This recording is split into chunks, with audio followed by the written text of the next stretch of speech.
तो ये रिसर्च पिछले 15 साल से हम कर रहे थे, तो हमें एक चीज़ उभर के आई सामने कि 20 से 25 साल के बीच में ही हेयर लॉस शुरू हो जाता है ज़्यादातर लोगों को। ऐसे भी केस हैं जहाँ 20 साल में ही पूरा गंजा हो जाते हैं लोग। एपिजीनोम होता है जो आपकी जीन्स को एक्टिव करेगा या उनको स्लीप मोड में डाल देगा।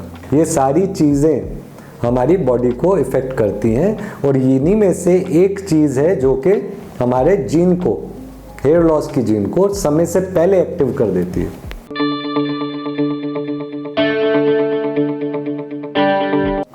बहुत कम मोमेंट आते हैं एक डॉक्टर की लाइफ में जब वो कह सकता है कि मेडिकल एडवांसेस मेरे लाइफ टाइम में इतना ज़्यादा एडवांस कर गए।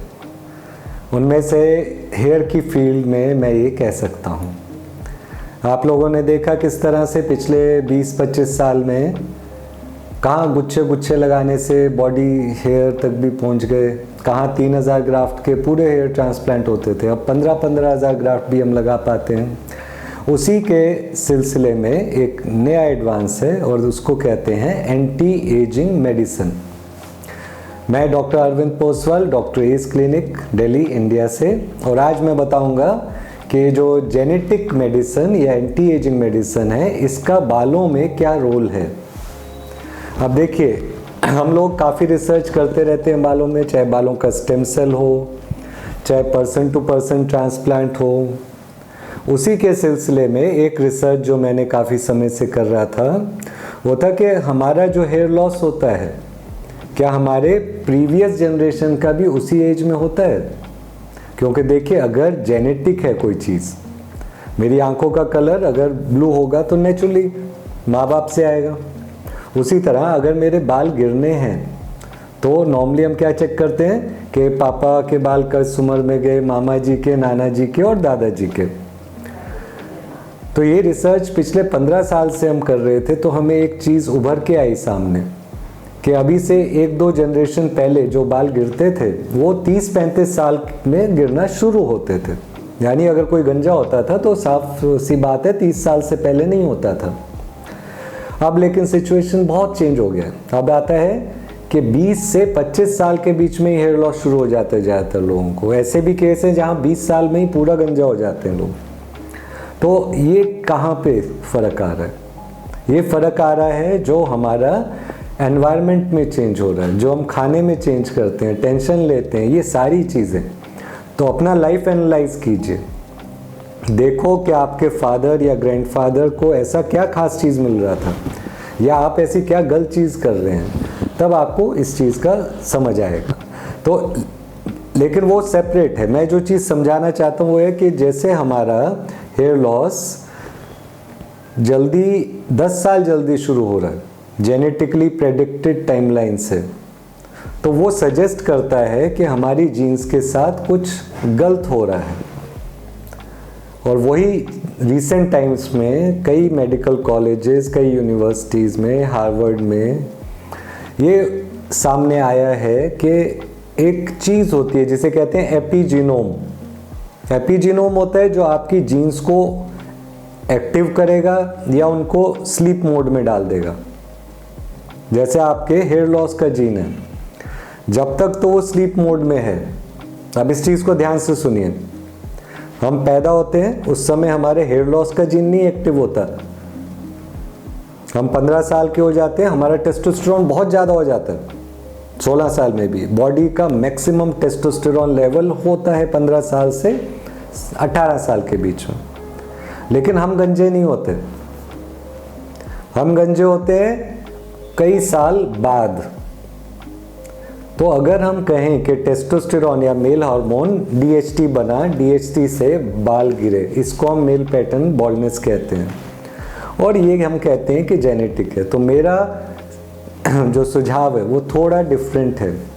जो रिसेंट रिसर्च किया गया उसमें देखा गया कि हम जो खाते हैं, जो हमारे स्किन को टच होता है, जो टेंशन होती है, जो हमारा एक्सरसाइज का लेवल होता है, ये सारी चीज़ें हमारी बॉडी को इफ़ेक्ट करती हैं। और इन्हीं में से एक चीज़ है जो कि हमारे जीन को, हेयर लॉस की जीन को समय से पहले एक्टिव कर देती है। फिर हम शुरू हो जाते हैं कि हम DHT ब्लॉक करेंगे। और जैसे आप में से कई दर्शक जानते भी हों, उसके बाद जितनी मर्जी आप DHT ब्लॉकर खा लें, 90% ऑफ टाइम आप बालों को नहीं रोक पाते। तो क्यों नहीं रोक पाते हम? क्योंकि हमारा ट्रीटमेंट गलत है। बाल इसलिए नहीं जा रहा कि टेस्टोस्टेरोन बहुत ज़्यादा बढ़ गया, बाल इसलिए जा रहा है कि जब हमारा हेयर वीक होने लगा, एजिड होने लगा, बूढ़ा होने लगा, फिर चाहे आपकी उम्र 20 साल की हो, 25 साल की हो, उससे फ़र्क नहीं पड़ता। जब वो एजिड होने लगा बाल, तो उसका जो कवरिंग है वो वीक हो जाता है, उसे हम रूट शीथ कहते हैं। वो वीक होने से जो बाल के अंदर के स्टेम सेल है वो एस्केप करते हैं, और ये चीज़ रिसेंट टाइम्स में एक्चुअली में रिकॉर्ड की गई है साइंटिस्ट द्वारा कि बालों के पतले होते हुए बालों में स्टेम सेल एस्केप होते हुए, स्टेम सेल पहले एस्केप नहीं कर सकते। क्यों? क्योंकि बाल यंग होता है, बिल्कुल टाइट फिट होता है, जैसे हमारी स्किन होती है। जब हम यंग होते हैं बिल्कुल फिट है, ओल्ड हो जाएंगे ढीली हो जाएगी। तो हमारा जो फोकस होना चाहिए बालों को बचाने के लिए, it should be double pronged. हमको अपनी बॉडी को, बालों को यंग रखना है, फिट रखना है। अब ऐसी जो रिसर्च हुआ उसमें कई ऐसे कंपाउंड्स आए हैं। उसमें से एक जो बहुत प्रोमिनेंट है वो है फाइसेटिन, जो कि देखा गया है जेनेटिक साइंटिस्ट द्वारा कि पेशेंट को देते हैं तो उनके बाल गिरना रुक जाते हैं। कुछ ज़्यादातर स्टडीज़ माइस में हुई हैं, अब कुछ स्टडीज़ आदमियों में, इंसानों में भी की जा रही हैं। ये नॉलेज मैं आपको इसलिए दे रहा हूँ ताकि आप खुद समझिए जो आप गलत चीज़ें कर रहे हैं वो आपका हेयर लॉस कर रहा है। अब ये C कैल्शियम AKG, ये एक दूसरा सप्लीमेंट है जो टेस्ट किया गया। इसमें देखा गया ना केवल बाल नहीं गिरे बल्कि बाल काले रहे। कुछ इंसान लोगों ने जैसे लिया ये सप्लीमेंट, ये नॉर्मली बॉडी बिल्डर्स यूज़ करते हैं, तो उन्होंने ये भी देखा कि उनके बाल जो पहले सफ़ेद हो गए थे वो भी रंग उनमें भी वापस आ रहा है। लेकिन ये सारी चीज़ें फाइंडिंग, इनको हम कहते हैं एनेक्डोटल फाइंडिंग। इसके बेसिस पे तो मैं नहीं बोल सकता कि नहीं मैं प्रेस्क्राइब इसी बेसिस पे कर दूंगा। तो ये हमारी लेटेस्ट चीज़ है जो हम रिसर्च कर रहे हैं कि किस तरह से एंटी एजिंग सप्लीमेंट्स से हमारे बालों का गिरना या गंजेपन को हम रोक सकें। ये अभी तक टेक्स्ट बुक में नहीं है, जब फाइंडिंग होगा ऑफ कोर्स मैं ही लिख दूंगा आपके लिए टेक्स्ट बुक में, तब आप सब ले लीजिएगा। लेकिन तब तक ये देखिए, अगर बाल है, छोटा भी बाल है, कल को जीन थेरेपी आएगा, स्टेम सेल ट्रांसप्लांट आएगा, तो वो बाल तो होना चाहिए।